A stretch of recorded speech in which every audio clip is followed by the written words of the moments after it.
इतनी बदनामी क्यों? क्या कहेंगे, वो ऐसे ही हो गई। नारायण दोस्तों, मैं श्रेयस स्वागत करता हूं अपने YouTube channel reaction by Shreyas में। तो आज की वीडियो में हम देखने वाले हैं जिसमें एक लड़की भरी पंडाल में गुरुजी से ये कहती है, गुरुजी मेरे माँ बाप की बहुत बेइज्जती होती है जिसका कारण मैं हूं। तो गुरुजी भी चौंक जाते हैं सुनकर कि ऐसा क्या होता है कि इनके माँ बाप की बेइज्जती होती है और उसका कारण ये लड़की है। तो इस पर गुरुजी का क्या सोचना है और कहना है, आइए देखते हैं इस वीडियो में। लेकिन अगर आपको गुरुजी की प्रश्नोत्तरी अच्छी लगती हो तो मेरे इस चैनल को सब्सक्राइब कर लें। तो बिना ना ज़्यादा आपका समय लेते हुए, कीमती समय ना बिल्कुल बर्बाद करते हुए स्टार्ट करते हैं आज का ये भक्ति में नया वीडियो। किशोर अवस्था में या मतलब बड़े होने के बाद अगर वो आध्यात्म के रास्ता को अपनाते हैं, यानी कि ब्रह्मचर्य में हैं और साधु या साध्वी बन गए हैं, तो कहीं ना कहीं हमारे समाज में मुझे लगता है कि मूर्ता है जहाँ पे लोग ये कहते हैं कि मतलब उसकी बदनामी करते हैं या उसके परिवार के बारे में उन्हें नीचा दिखाने की कोशिश करते हैं। अरे तुम्हारा लड़का इतना पढ़ लिख लिया पर वो तुम्हें छोड़ के चला गया। और माँ बाप भी बहुत दुखी रहते हैं, रोते रहते हैं कि मेरे बेटा तो चला गया या मेरी बेटी तो चली गई। पर लगता है कि इसमें तो लोगों को खुश होना चाहिए और प्रोत्साहित करना चाहिए, क्योंकि वो तो भगवत मार्ग में गया है, भगवान के मार्ग में गया है। और माता पिता को उनको और मतलब पूजना चाहिए कि आपने ऐसा संत बेटा या बेटी तैयार किया जो ब्रह्मचर्य में है और जो भगवत मार्ग में गया है। पर मैं जो देखती हूँ कि बिल्कुल उल्टा होता है। तो मैं चाहती हूँ कि आप ऐसा कुछ मैसेज दें जिससे समाज में ये चीज़ क्लियर हो। सही है, पहले लोग ज़्यादा बच्चे पैदा करते थे तो एक दो बेटा संत हो जाते थे। अब एक ही पैदा करते हैं तो वो सोचते हैं ये संत हो जाएगा तो फिर काम कैसे चलेगा। इसलिए आज आपको एक चीज़ और बताऊं जो बड़ी सच्चाई है और जानने योग्य है। आज हमारे देश में संतों की खूब कमी हो रही है। बड़े बड़े मठ मंदिर खाली हो रहे हैं, योग्य संत नहीं मिल रहे। क्यों? क्योंकि आजकल कोई संत बन ही नहीं रहा है, सब सुरा सुंदरी के पीछे भाग रहे हैं। और संत परंपरा होनी जरूरी है। संत हैं तो आज समाज को सही मार्ग है। यदि संत नहीं होते तो समाज कब का भटक जाता है, गलत रास्ते पर चला जाता। आज इतनी संस्कृति धर्म कर्म जीवित है तो केवल संतों के बल पर। इसलिए हम तो कहते हैं कि आप एक बेटा संत बनाओ, अपना देश को समर्पित करो, खूब योग्य बनाओ बेटा। संत संत केवल भगवान, वो आपका 21 पीढ़ी वही तार देगा आपकी। इसलिए संत होना जरूरी है, संतों के बिना गति नहीं है। आज मैं बिल्कुल सही बोल रहा हूँ कि बड़े बड़े मठ मंदिर खाली हैं, कोई वारिस नहीं है। वारिस मतलब कोई आगे उस मठ मंदिर को संभालने वाला नहीं है, योग्य नहीं है, हैं पर अयोग्य हैं। और अयोग्य के हाथ में सत्ता आएगी तो वो मिसयूज करेगा, गलत कार्य करेगा। योग्य चाहिए। एक संत जी मेरे पीछे वर्षों से पड़े हैं, महाराज जी अब मैं बूढ़ा हो गया हूँ, मर जाऊंगा, और ये इतना बड़ा मंदिर है, इतना बड़ा मठ है, कौन संभालेगा इसको, कौन इसकी मंदिर है, पूजा कौन करेगा, कौन यहाँ संतों की सेवा करेगा। 4 संत रोज यहाँ आते हैं, कौन इनको पेट भरने की व्यवस्था करेगा। अब पूर्वजों का वो स्थान है, मतलब सैकड़ों साल से है, अब खाली पड़ रहे हैं। अब मेरे से कहते हैं कि आप आओ, अब मैं वहाँ जाऊँ तो फिर यहाँ कौन संभाले। तो अब कोई योग्य मिले तो मैं भेजूँ वहाँ, योग्य लोग नहीं है तो बड़ी मतलब कमी है। आज संतों की बड़ी कमी है। जो संत हैं योग्य हैं वो बढ़िया हैं, लेकिन अब उनके बाद कौन है वो एक प्रश्न है।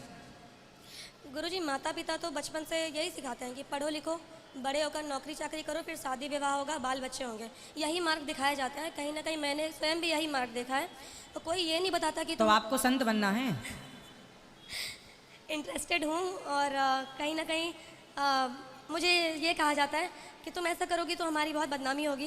नहीं, रिश्तेदार बदनामी क्यों क्या होगी? कहेंगे कि इतना पढ़ाया लिखा है और वो ऐसे ही हो गई। लोगों से उपहास भी हुआ इस बारे में, पूजा पाठ को लेकर के या इन चीज़ों को लेकर के। मेरे माँ बाप को ताना तो आपका विवाह करने का मन नहीं है? नहीं। क्यों? क्या दिक्कत क्या है ब्याह में? दिक्कत यह है कि मुझे मतलब ये ज्ञात हुआ कि भगवत मार्ग में या हम यहाँ मोक्ष प्राप्ति के लिए आए हैं। विवाह करना या शारीरिक संबंध या ये सारी चीज़ें ये केवल मोह माया है और इनमें समय ज़्यादा मैं ख़राब नहीं करना चाहती बेसिकली।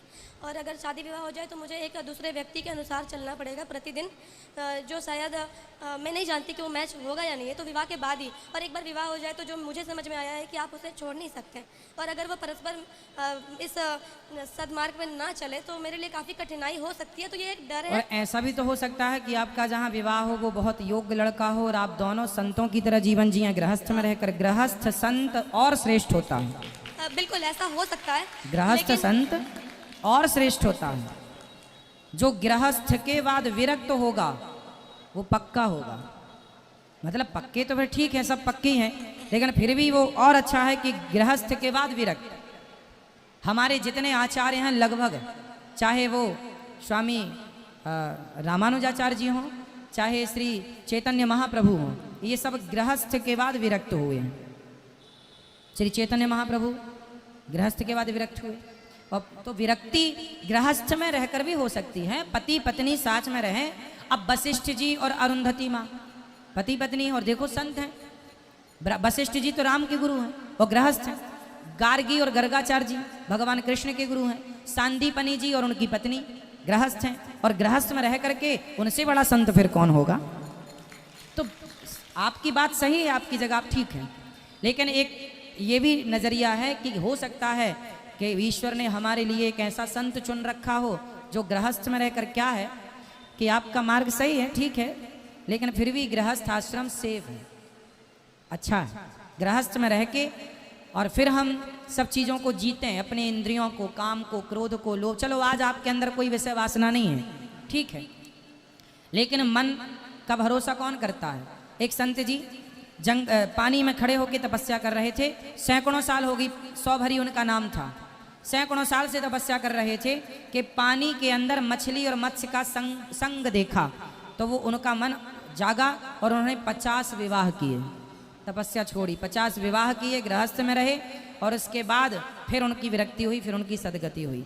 तो मन आपका कंट्रोल है, भगवान करे खूब कंट्रोल हो आपका मन, लेकिन मन की चंचलता का भरोसा नहीं है। आप अपने मन पर विश्वास नहीं कर सकते, क्योंकि मन बड़ा चंचल है। इसलिए मेरा मानना है कि आप गृहस्थ में रहकर भी भगवान को प्राप्त कर सकते हैं, और आपकी मन विरक्ति की है तो आप स्वतंत्र हैं। और गुरुजी, क्योंकि लाखों करोड़ों लोग आपको फॉलो करते हैं, तो आप अगर ये मैसेज देंगे तो मुझे विश्वास है कि सब इसको मानेंगे कि अपने बच्चों को अगर हम घर पे बचपन से अध्यात्म की ओर, भगवत प्राप्ति की ओर, मोक्ष प्राप्ति की ओर अगर हम उन्हें ज्ञान दें, अपने धर्म के बारे में ज्ञान दें, जो कि ज़्यादातर लोग नहीं देते समय के कारण, या स्कूल की पढ़ाई है ऐसे वैसे, तो अगर आप कहेंगे तो संत आखिर बनेंगे कैसे जब हम बचपन से उन्हें कुछ ज्ञान देंगे तब। हम तो कहते हैं कि आप गृहस्थ में जाओ और जितने पुत्र हों आपको सबको संत बना डालो, इससे बड़ी सेवा नहीं हो सकती कुछ। आपके ऐसे विचार, पवित्र विचार हैं, तो आप गृहस्थ में जरूर प्रवेश करो और खूब संतान उत्पत्ति करो और खूब संत बनाओ। एक से बढ़कर एक संत होने चाहिए। 2-4 हम तो कहते हैं, एक बेटा एक्स्ट्रा पैदा करो केवल संत के लिए, ये संत बनेगा। तो संतों की जो कमी है वो थोड़ी पूरी होगी, और संतों का होना बहुत जरूरी है। जय श्रीमन।